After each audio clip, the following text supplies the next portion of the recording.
What's up, everybody? Happy Tuesday. Hope all you're having a great day so far. Getting into this episode of GH.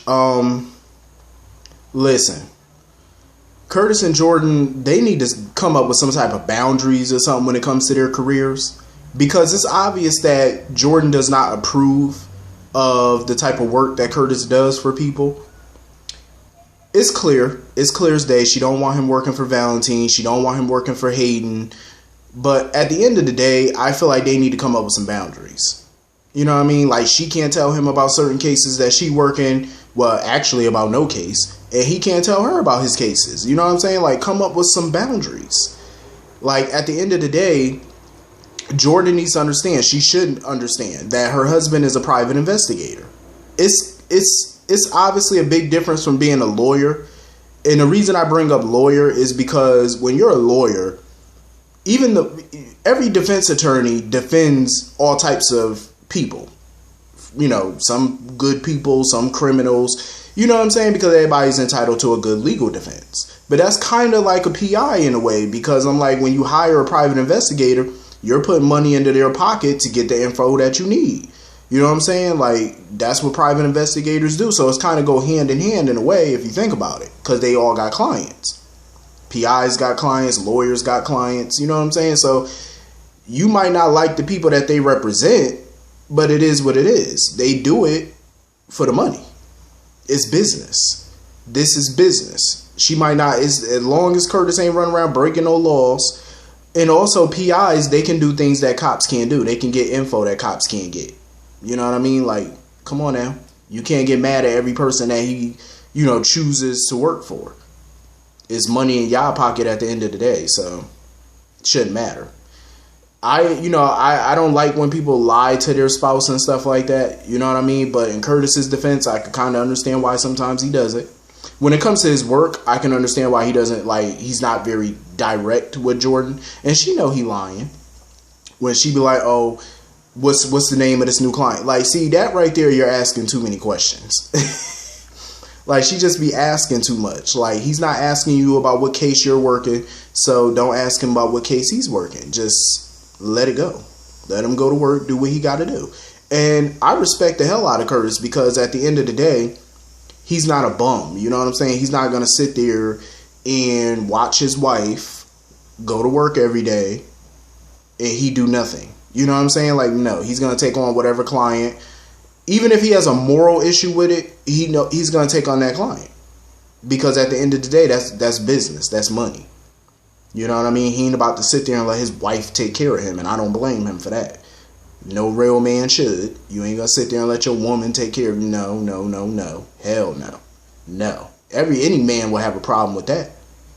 Show me a man who wouldn't. Well, I can't even say that. I got to stop myself, because I can't say that, because you got some brothers out there, you got some dudes out there who are very comfortable with sitting on their ass while they woman go to work. Yeah, I got to rephrase that one, because you got some that are okay with that, but that just don't sit well with me. I was always taught growing up, make your own money. I even made money. I made my own money even when I was a kid. You know what I'm saying? Like, I always did shit to make money. You know what I'm saying? Like, that's just my nature, to make money. You know what I'm saying? Like, that's just what we do. You know, it's survival. You know, you got to. But I respect what Curtis said, though, because it's real talk. Like, he ain't no bum. He ain't gonna lay around and not do nothing. I respect it. But Jordan needs to have boundaries too, though. You know what I mean? Like, don't ask him about his cases, who he working with, what they doing. Nope. Zip it. Don't ask no questions. Worry about your case. Let him worry about his. So basically, some shit is going down. I was surprised when Jordan went to the hospital and come to find out Andre Maddox is in there. He's admitted to the hospital, unconscious. What the hell happened to Andre? And then I had to think about it. Peter. Because remember, Peter was on his phone telling people don't let Drew find Andre, or don't let them, whatever. He trying to keep whatever his dirt under wraps. So he had something to do with whatever happened. Because even when Curtis came in there and stuff, when Jordan texted him to come to the hospital ASAP, he was wondering, like, okay, so Andre's here, so if he's unconscious, then where the hell is Drew? So Drew wasn't with him. Andre stumbled into the hospital on his own, and he hasn't regained consciousness since. So something happened. My theory is Drew must have found him. They was on a plane or whatever. The plane must have went down or some shit. Something like that happened. Something had to happen. And this is how they writing Drew out. Probably being missing or something. Lame exit, but I guess. I know some people were upset because Drew didn't get to have any goodbyes with people. But it kind of makes sense that he didn't have any goodbyes because Drew wasn't planning on leaving town. He was planning on going to get Andre coming back. Well, actually, he was going to drop the money off in Iraq and then go get Andre and come back home. So he wasn't planning on leaving. You know what I mean? So it wouldn't have made sense for him to have goodbyes with people when he wasn't planning on going away. At least not permanently. So something happened. And we need Andre to wake up to find out what happened. So anyway, Hayden and Jax is over it. Jax is at a point where he like, I don't want nothing else to do with this right now. I'm cutting my losses. As far as finding that other will, that codicil, to prove that Valentine is not the real heir of the Cassadine fortune. Hayden is not letting it go because Hayden need the money. So Hayden is like, if they do this, they're going to get rewarded. So basically, it seems like they're working for Spencer. That's what it alleges. That's what it alluded to, that she was working with Spencer. Because I can't see Jax doing this for any other purpose. Why would he care about the Cassadine fortune? Jax is filthy rich. He's wealthy. He doesn't need the Cassadine fortune or any piece of it. So what's in it for him? And then I thought about it. I'm like, it got to be Spencer. Because at one point, Jax did think Spencer was his son at one point.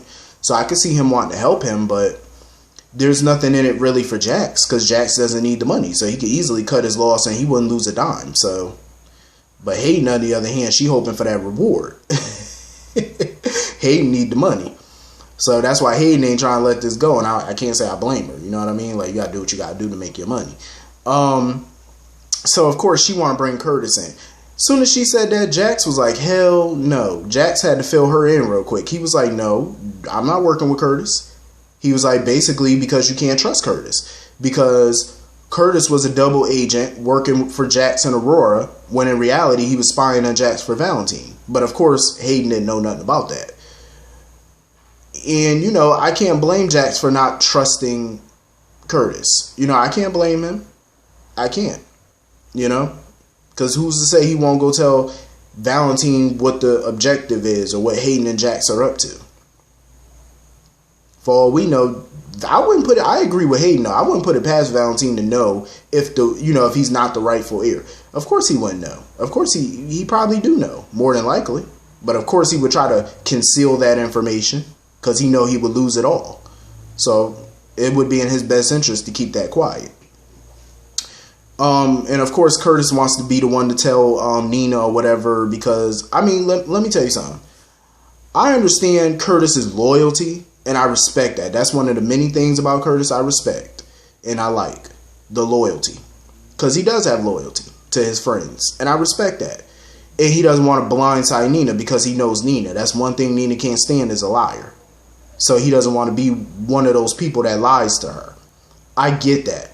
But in this case, it has been proven you cannot trust Nina with pivotal information. Come on now, look at her. She spilled the beans to Jax about her knowing about his secret file on Cassandra. That's what led to Curtis being fired. Like, she cannot hold water.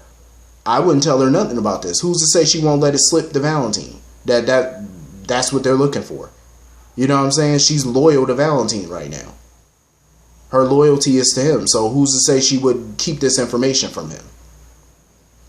You know what I'm saying? Like, I agree with him about the money. Nina clearly don't care about the Cassadine fortune. She has her own fortune. But her loyalty would always be to Valentine. So you can't trust her to keep her damn mouth closed. So I think that's bad on his part to even consider telling Nina. I wouldn't tell her jack. Definitely not. But, Hayden had to do a lot of convincing to convince Jax to keep working on getting that will and stuff like that because, she was like, it's true. If it doesn't work out again, then Jax has nothing to lose. If it does, he can be rewarded with something. I don't know what that something is, because like I said, it's not like he needs the money, so who knows? Maybe he'll get a piece of ownership of Cassadine Industries or something. Who knows? I mean, he doesn't need the money, like I said. I mean, as far as Olivia go, I'm happy for her. You know, she about to get her pizza oven. I don't think this deal for her to buy Charlie's is going to go through. I don't think it's going to go through. Because they still keep talking about how the paperwork ain't signed yet, ain't nothing finalized yet. Julian ain't going nowhere. And he gonna renege on the whole deal. So she might as well put the rulers and all that stuff away. The measuring tape, might as well put all that stuff away. Because you ain't gonna need it. You ain't getting that pizza oven. You can get a pizza oven, but it won't be in Charlie's. Not unless you go and buy a new bar. Julian know he ain't going nowhere.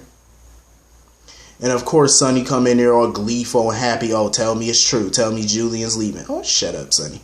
Why don't you leave? like, hush up. I do feel bad for Olivia, though. You know, when she was talking about Kim and Oscar and stuff like that, it just reminded her of her son. And the fact that he's not there. But I'm like, it's a totally different situation. But, you know, I feel bad for her.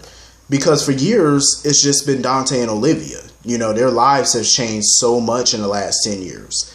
You know what I mean? So I feel bad for her. You know, her oldest son, her firstborn, is, you know, just going through some shit that she can't help him with. And she feels powerless. You know, I would hate to go through that. You know what I mean? Like, that's a hard pill to swallow. But, you know, she was like, when Dante does come back, she plans on throwing a big old pizza party for him. The biggest party that New York has probably ever seen.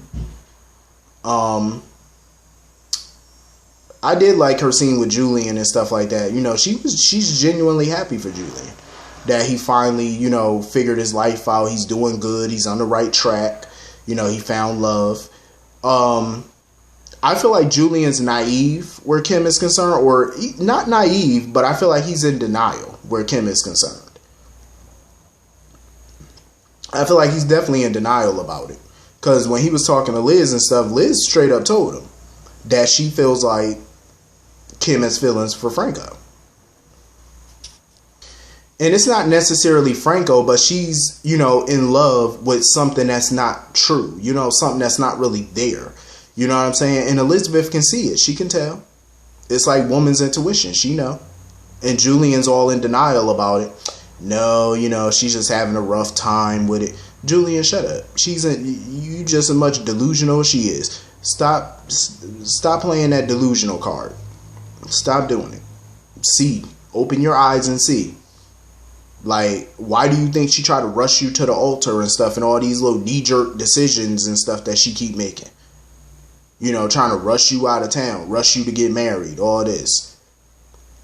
Clearly, she's doing it for a reason because she's trying to fight those feelings. She wasn't talking about marriage a month ago, 2 months ago, 6 months ago. Y'all weren't talking about marriage. Now, all of a sudden, she come out the blue. Let's get married. Even you saw through that. Like, come on now. You can see it. And this is what Liz is talking about. She can see. That's why Elizabeth is so desperate to get Andre Maddox to work on him. But, you know, with Andre's current medical condition, that's going to be a problem. That's going to put a damper on things. You know, Hayden was trying to be realistic about the situation. You know, I know that Elizabeth is trying to hold out hope, but Hayden was being realistic. Hayden was like, how are you so sure that he's going to be able to do that? You know, can he reverse this whole thing? Exactly, because Elizabeth doesn't know that for sure, but she's holding on to whatever little hope that she got. And I can't say I blame her. You know what I mean? You got to fight for, you know, for your marriage. So I can't say that I fault her for that. You know, that's all she's doing is trying to fight for her marriage. Can't say I blame her.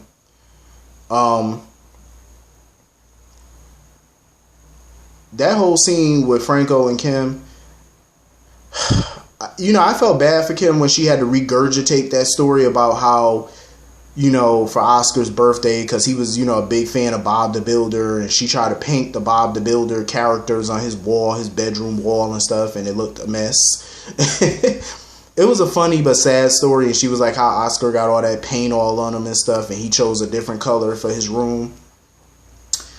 I felt bad for her to have to talk about all of that, but you could see the delusion all over her when she kept referring to Franco as Drew, like talking like he was really Drew. You know what I'm saying? Like she was really talking about it. And, you know, Franco was talking about how, you know, he regretted, you know, the whole marriage thing and all that. He changed his mind about it. Like, it was a sad scene, but I'm like, Kim, you're doing exactly what everybody didn't want you to do. You're treating him as if he's really Drew instead of treating him like Franco. That's what I was worried about. She's doing exactly what everybody told her not to do. Everybody kept telling her, continue to treat him as if he's Franco, but now you're treating him like he is Drew. And then they started kissing. I said, damn. Because you want to know what the thing is about them? When she looks at Franco, it's like a hallucination type thing. It's delusions. When she look at Franco, she's not seeing Franco. She's seeing the old Drew that she knew because of the way he's talking to her, the memories that he's pulling up. You know what I mean? The CD, the song, the dances that they used to dance to, and you know, he's bringing up all these fond memories, and it's messing with her head even more, to where she's no longer seeing Franco. She's now seeing the Drew that she knew. You know what I'm saying? It's not Franco clearly that she's in love with. It's Drew, the old Drew that she knew. That's what she's in love with. She's in love with the memories. You know what I mean? That's what she sees when she sees Franco. It's like when you're looking at somebody, but you're having this hallucination of somebody else. You know, that's what she's doing right now. And it might take an act of Congress to get her to snap out of it. And I can't, that's why I say I don't blame Elizabeth for doing whatever, like going to the extremes, you know. And I love that, you know, Cameron is stepping up for her and stuff like that, you know, helping out more around the house and helping out more with his brothers and stuff like that, especially with the back to school shopping and all that, because Elizabeth been so busy with this, she done forgot about school, you know, back to school shopping and stuff. So her mind has just been all over, you know. So she's taking drastic measures to get her husband back, and I can't say I blame her. So anyway, I like the scene with Dev, Trina. I always like the teen scene. You know, them sitting around talking about school and what table in the lunchroom they gonna sit at. That shit brought back so many memories for me. I remember we used to do that when we was in school. Like, we was getting ready for the first day of school. We'd talk about what classes, what teachers we didn't want, what teachers we wanted, what table we was gonna sit at for the school year for lunch. Like, we used to always talk about that. We had the people I hung out with in school, we had two separate tables.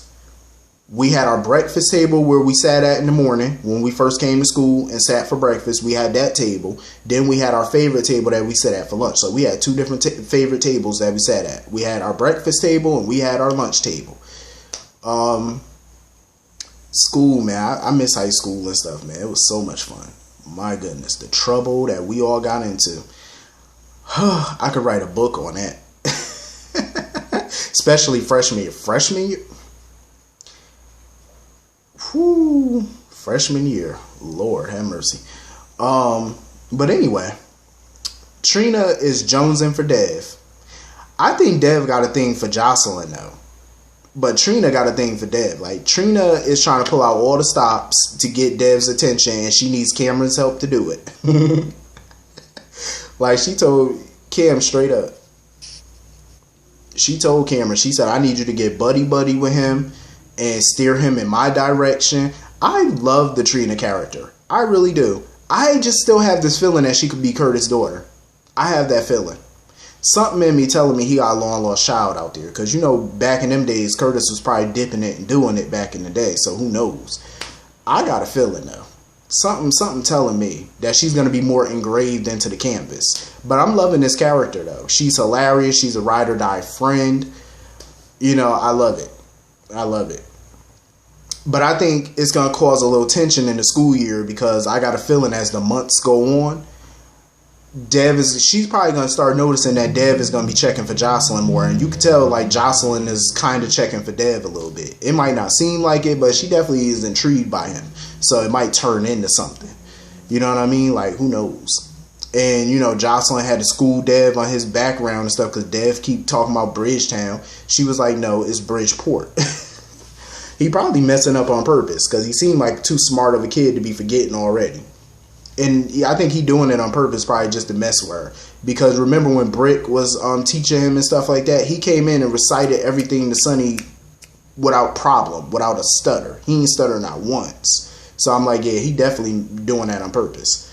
So anyway,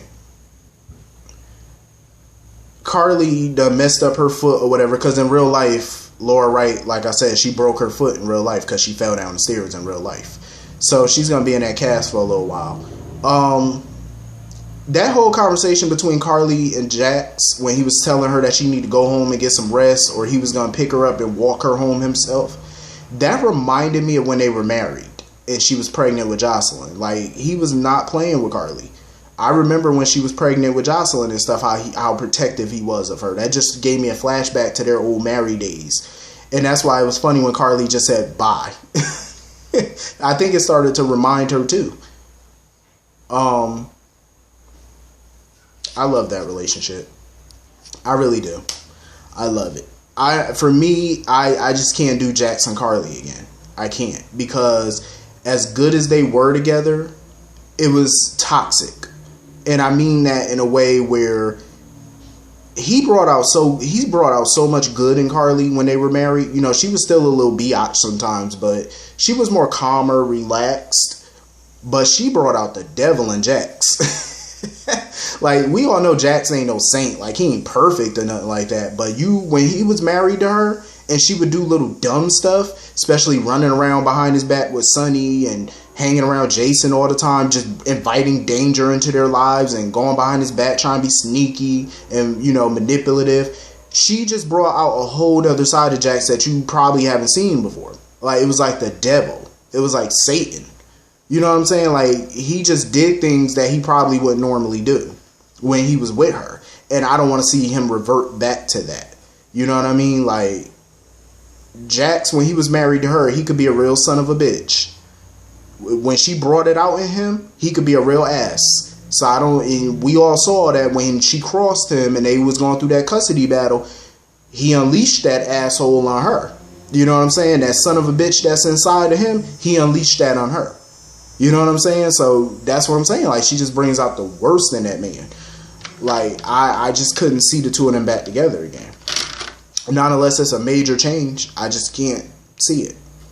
So anyway, it's, I guess, Father's Day in Australia, so they're celebrating. You know, that's why Jocelyn was running around trying to get him a gift and stuff. I like their scene together, Jocelyn and Jax, because she was running around trying to get him a gift and stuff like that. I have to agree with Dev. What the hell do you get somebody who has billions of dollars or millions, billions, whatever? Like, there's nothing you can really buy them that they can't buy themselves. You know what I'm saying? So I'm glad that she took a different route and she basically got him a cake. She made him a cake that she said that she made herself. Now, it was funny how she basically picked up her mother's cooking and baking trait, because clearly you can't do nothing in the kitchen, just like Carly. And I like how Jax was like, you know, even though it was nasty, he was, you know, when she baked him something before, he was like, you know, it wasn't really all that edible. But he appreciated the gesture. You know, he didn't hurt her feelings. He was like, you know, it was good. It was good, even though he knew it was trash, but he wasn't going to tell her that. You know what I'm saying? Because he didn't want to, you know, deflate her self-esteem. So I like that. You know, he played along with it and act like it was good. You know what I'm saying? Because sometimes you got to do that. For somebody that you really care about and you really love, like, sometimes you just got to lie. Especially when it comes to their cooking. You have to lie. See, I'm a different breed. See, I got family members, most of them can cook. Like, they can throw down in the kitchen. But I got that one particular relative that can't really cook.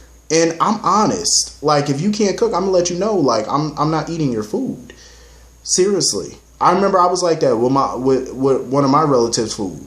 Like, she had made it was breakfast time. She made some scrambled eggs, some bacon. I was eating them eggs so slow. And usually, listen, I don't eat no food slow. But them eggs, I was like, I was literally at that table for an hour just eating eggs.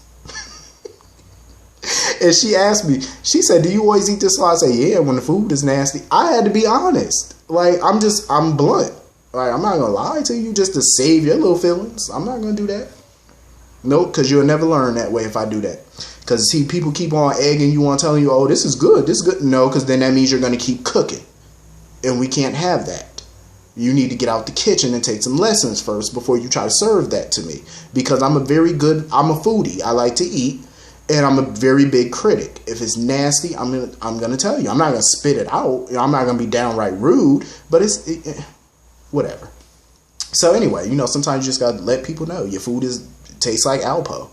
I'm just saying, it's nasty. Call Chef Gordon Ramsay or something, get some lessons. So anyway, Wolfgang Puck, somebody, or hire a chef, better yet.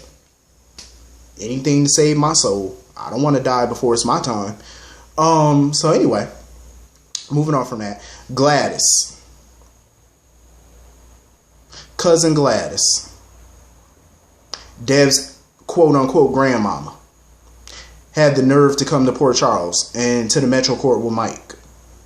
Carly was side-eyeing her the whole damn time when she met that woman. She was looking at her with a side eye the whole time because she knew that woman was up to something. She knew it. And we all knew it. Watching this episode, we all knew that Trick was up to something because her coming to town was not a part of the agreement. Sonny was pissed when he saw her. And he was like, what the hell are you doing? You better not be trying to renegotiate our deal because it ain't going to happen, Captain. And Sonny had to let her know, don't play with me. And I agree. I have to agree because they had a deal. She was going to get paid very handsomely every month. A few $1,000s, I'm sure, to keep her mouth shut and to act like Dev is her grandson. None of that deal was for you to come to town. That was never a part of the deal, hun. So why the hell are you here? Obviously, this must be a shakedown. And she think that she got Sonny by the cojones because she thinks that she's gonna come to town and think she's gonna pull something off. Like, don't be fooled. Don't act a fool. Hop your ass on a bus or however you got there, and take your ass back to Connecticut. Don't play with these people. Like, she knows all about Sonny's criminal activities. I'm sure she knows. So then you know not to play with him.